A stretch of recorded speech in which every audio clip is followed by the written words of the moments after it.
ہے فَأَمَّا الْإِنسَانُ إِذَا مَا ابْتَلَاهُ رَبُّهُ فَأَكْرَمَهُ وَنَعَّمَهُ فَيَقُولُ رَبِّي أَكْرَمَنِ۔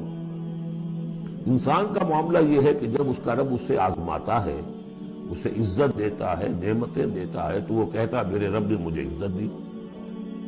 وَأَمَّا إِذَا مَا ابْتَلَاهُ فَقَدَرَ عَلَيْهِ رِزْقَهُ، جب اسے آزماتا ہے اور اس کا رزق جو ہے اس پر تنگ کر دیتا ہے، راشننگ کر دیتا ہے، تھوڑا تھوڑا دیتا ہے، فَيَقُولُ رَبِّي أَهَانَنِ، تو وہ کہتا ہے میرے رب نے مجھے ذلیل کر دیا۔ کلا، ایسا نہیں ہے۔ آپ کو کیا خرابی نظر آئی اس میں؟ کوئی شرک نہیں ہے۔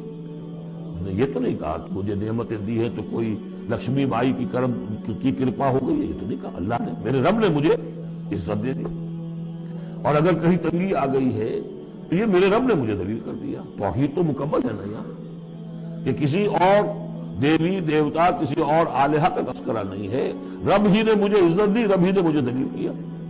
تو عز من تشاء و تذل من تشاء، اے اللہ تو ہی ہے جس کو چاہتا عزت دیتا، جس کو چاہتا ذلیل کر دیتا۔ تو کیا خرابی کیا ہے اس میں؟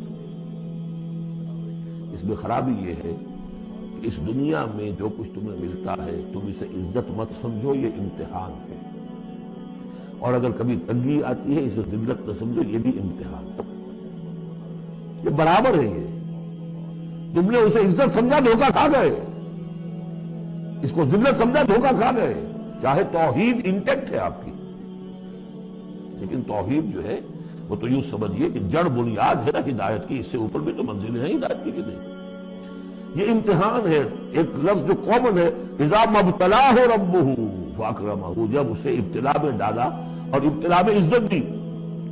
دیکھیں اب کرتا کیا ہے، صبر کر، یہ شکر کرتا ہے، اپنی جو بھی ہم نے اس کو نعمتیں دی ہیں وہ حقداروں کو ان کے حق ادا کرتا ہے کہ نہیں کرتا ہے؟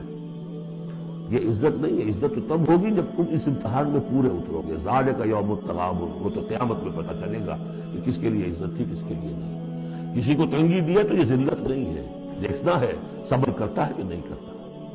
کہیں یہ بالکل مستر ہو کر اور اپنی عزت نفس جو ہے ہتھیلی پر رکھ کر لوگوں کے سامنے مانگنے کے لیے تو نہیں نکل جاتا، پتہ چل گیا نا۔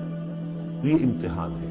تو پہلا درجہ سمجھیے کہ چاہے فراوانی ہو، عیش ہو، آرام ہو، دولت ہو، یہ بھی امتحان، تکلیف ہے، رنج ہے، محنت ہے، مشقت ہے، اسرت ہے، تو یہ بھی امتحان، دونوں برابر ہو گئے۔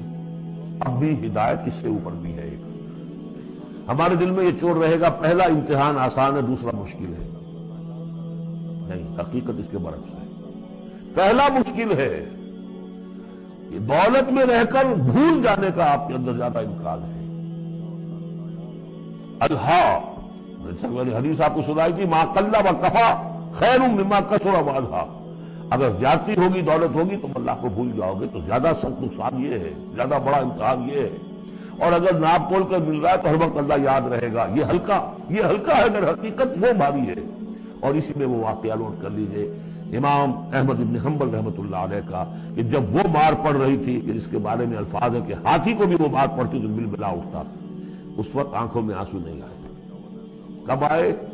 جب بادشاہ وقت، خلیفہ وقت کا ایلچی آیا ہے اور اشرفیوں کے توڑے لے کر کہ یہ بادشاہ نے آپ کے لیے نذرانہ بھیجا ہے، تب رو پڑے، اے اللہ میں اس امتحان کے قابل نہیں ہوں۔ یہ امتحان سخت ہے۔ تو یہ ہے درجہ بدرجہ، لَتَرْكَبُنَّ طَبَقًا عَنْ طَبَقٍ، تو ہدایت کے بھی یہ درجے ہیں۔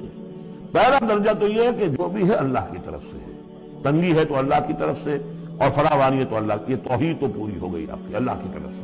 لیکن اس میں اب آگے درجے ہیں کہ یہ امتحان ہے، یہ بھی امتحان، وہ بھی امتحان، اس اعتبار سے دونوں بھی امتحان ہیں، یہ دونوں برابر ہیں۔ اس سے بھی اوپر یہ ہے، وہ امتحان مشکل ہے فراوانی والا، اور یہ امتحان